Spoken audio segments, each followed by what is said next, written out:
Welcome back to the Sam Jones Show, and today we're here for an update on the subfloor. All right, let's see what it's looking like.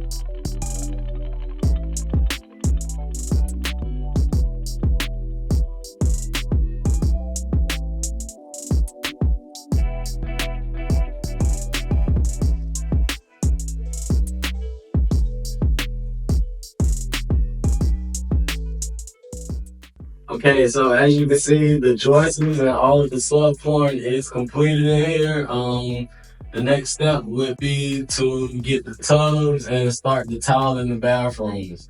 We'll start with the bathroom and the master first, and then move to the bathroom down the hall. Once we get the bathrooms intact, we'll go ahead and get going with getting the house painted, and then after that it'll be the flooring. So stay tuned and see how the project comes together.